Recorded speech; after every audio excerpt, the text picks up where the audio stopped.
Hi, நான் வெங்கடேஷ். நான் ஒரு marital rift reversal as well as mid life alignment coach. நம்ம வாழ்க்கையில் முன்னேற்றம் வரணும்னா நம்ம சில மாற்றங்கள் கொண்டு வரணும், அதற்கான முயற்சிகள் எடுக்கணும். நம்ம போன வீடியோவில் பார்த்தோம். ஆனால் நம்மள நிறைய பேருக்கு ஒரு சந்தேகம் இருக்கும், இல்லை ஒரு நம்பிக்கை இருக்கும். நம்மளோட முயற்சிகள் மட்டுமே, நம்மளுடைய வாழ்க்கையில் கொண்டு வர மாற்றங்கள் மட்டுமே நம்மளை அடுத்த லெவல் கொண்டு போயிடாது.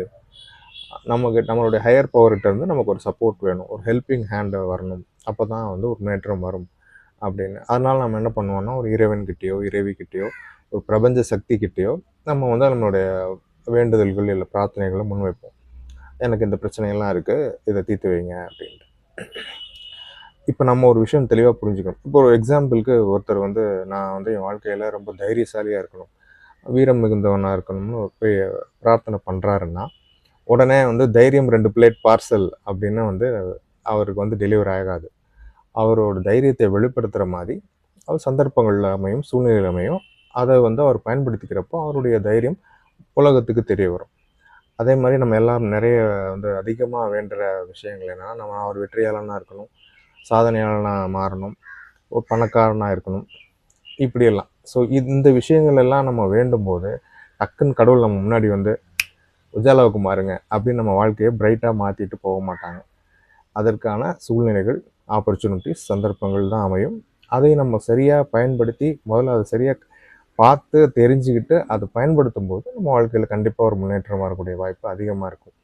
நம்ம இந்த நியூஸ் எல்லாம் பார்க்கும்போது நாசா பற்றி பேசும்போது இந்த செய்தி அடிக்கடி நம்ம பார்க்கலாம். இத்தனை மைல் நீளமுள்ள இவ்வளவு பெரிய விண்கல் ஒன்று, ஒரு சிட்டி சைஸில் இருக்கும் அந்த விண்கல். அந்த விண்கல் இத்தனாம் தேதி பூமிக்கு மிக அருகில் கடந்து செல்ல போகிறதுன்னு ஒரு டேட் சொல்லுவாங்க. அந்த டேட்டை நம்ம மெமரைஸ் எல்லாம் பண்ண ட்ரை பண்ணுவோம். அந்த டேட்டில் நம்ம வாங்கி பார்க்கணும், ரொம்ப கிட்ட போகுதுன்னா நமக்கு நேர்லேயே கூட பார்க்கலாம் இல்லையான்னு ஆசைலாம் இருக்கும். ஆனால் நம்ம மறந்துடுவோம். கடைசியில் அதுக்கு அடுத்த நாள் திருப்பி நியூஸ் வரும், நேற்று இந்த மாதிரி எந்த பாதிப்பும் இல்லாமல் விண்கல் தாண்டி போயிடுச்சு அப்படின்னு. இதே மாதிரி தான் நம்ம வெறும் பிரார்த்தனை மட்டும் முன் வச்சுட்டு அந்த ஆப்பர்ச்சுனிட்டிஸ்க்கான தேடல் இல்லாமல் இருந்தோம்னா இந்த முடிஞ்சு போன நியூஸ் மாதிரியா ஒரு மிகப்பெரிய ஆப்பர்ச்சுனிட்டி மிக அருகில் கடந்து சென்றோம் போயிடும். அதனால் நம்ம கீனாக வாட்ச் பண்ணணும். நம்ம முயற்சிக்கு நமக்கு தேவையான ஆப்பர்ச்சுனிட்டிஸ் எங்கே இருக்குன்றதை தேடி பிடிச்சாதான் நம்ம வாழ்க்கையில் முன்னேற முடியும்.